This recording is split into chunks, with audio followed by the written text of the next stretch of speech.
جناب عبدالرحمان شافی صاحب سے درخواست کروں گا. شافی صاحب.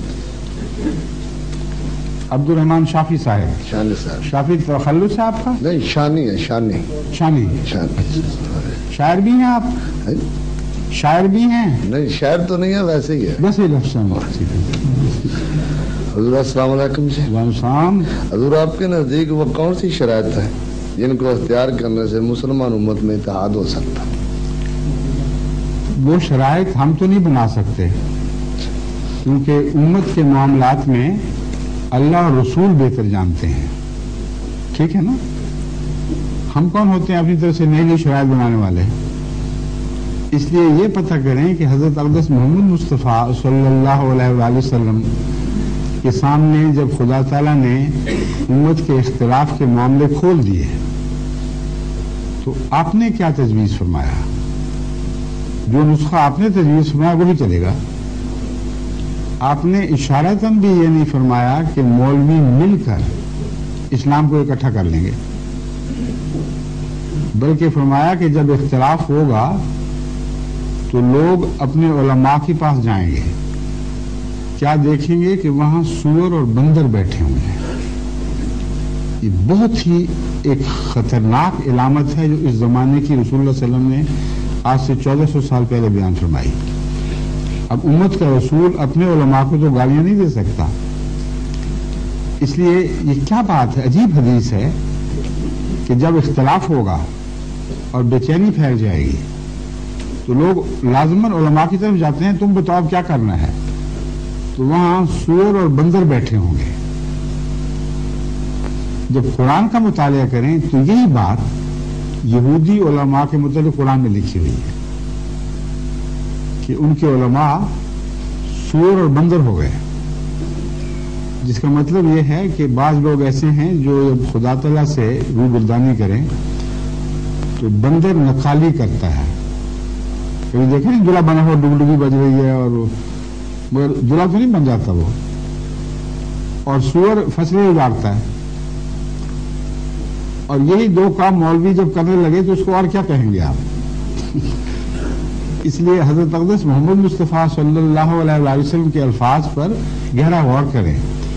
اگر وہ قرآن میں پائے جاتے ہیں تو لازماً درست ہے حدیث. پھر یہ بحث اٹھانی غلط ہے کہ راوی کمزور ہے یا طاقتور ہے. اور دوسری بات، قطعی حدیثوں سے ثابت ہے کہ آن حضرت صلی اللہ علیہ وآلہ وسلم نے فرمایا کہ میری امت بھی آخری دنوں میں یہود کے مشابہ ہو جائے گی. اتنی ملے گی جیسے ایک جوتی دوسری جوتی سے ملتی ہے. اور اگر یہ گناہ یہود نے کیے ہیں تو میری امت میں بھی ہوں گے، اور وہ آج کل ہو رہے ہیں. اس لیے جب امت مشابہ ہو گئی اور قرآن نے پہلی امت کے علماء کا وہ نقشہ کھینچا ہے تو وہ کیوں مشابہ نہیں ہوں گے؟ پھر کیا ہوگا؟ حضرت صلی اللہ علیہ وآلہ وسلم نے ان بگڑے ہوئے حالات میں خدا کی طرف سے قائم کردہ امام کا ذکر فرمایا ہے. ایک نام امام مہدی ہے جو سب نے سنا ہوا ہے، ایک نام مسیح ابن مریم، یہ بھی سب جانتے ہیں. فرق صرف یہ ہے کہ عامت المسلمین یہ سمجھتے ہیں کہ عیسیٰ علیہ السلام زندہ ہیں، اس لیے وہ خود اتریں گے، اور مہدی چونکہ الگ وجود ہے اس لیے وہ زمین سے ظاہر ہوگا.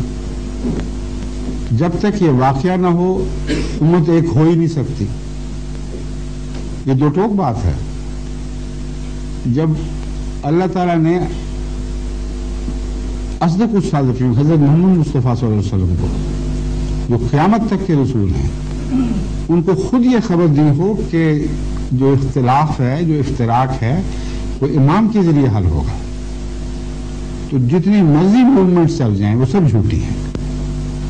رسول اللہ سچے، اور یہ مولوی دعویٰ کرنے والے کہ ہم اس موومنٹ کے ذریعے، اس موومنٹ کے ذریعے، اس تحریک کے ذریعے، اس تحریک کے ذریعے امت کو اکٹھا کر لیں گے، بالکل جھوٹ ہے. یا رسول اللہ کی بات مانیں یا مولوی کی بات سنیں، بالکل درست ہے. تو آپ نے ایک جگہ بھی بگڑے ہوئے زمانے کے مولویوں کو امت کی اصلاح کا ذمہ دار قرار نہیں دیا. بغیر استثناء کے ہمیشہ یہی فرمایا مسیح ابن مریم نازل ہوگا اور امام مہدی ہوگا. اب یہ بحث اگر طے ہو جائے کہ امام مہدی اور مسیح ابن مریم دو الگ الگ وجود ہیں یا ایک وجود ہے تو پھر شناخت میں آسانی ہو جائے گی.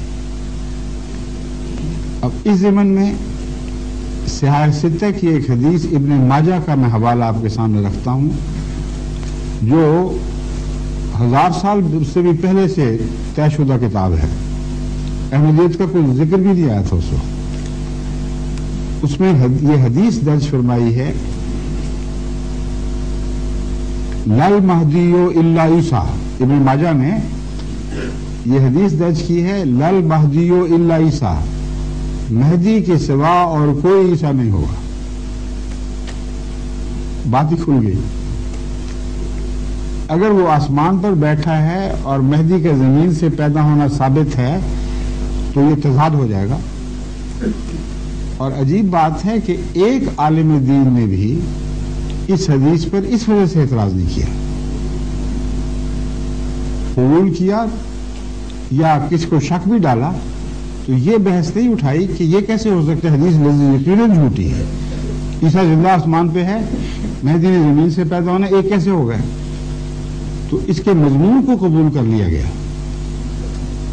اور ایک ایسے وقت میں یہ حدیث سامنے آئی ہے جب کوئی دعوے دار نہیں تھا امام مہدی اور عیسیٰ ہونے کا. اس لیے نہیں کہا جا سکتا کہ کسی جھوٹے نے اپنے مقصد کی خاطر بنا دیا. سمجھ گئے؟ بس فیصلہ کن بات حضرت عیسیٰ کی جسمانی زندگی ہے. اس پر غور فرمائیں. جماعت احمدیہ کا لٹریچر کثرت سے موجود ہے.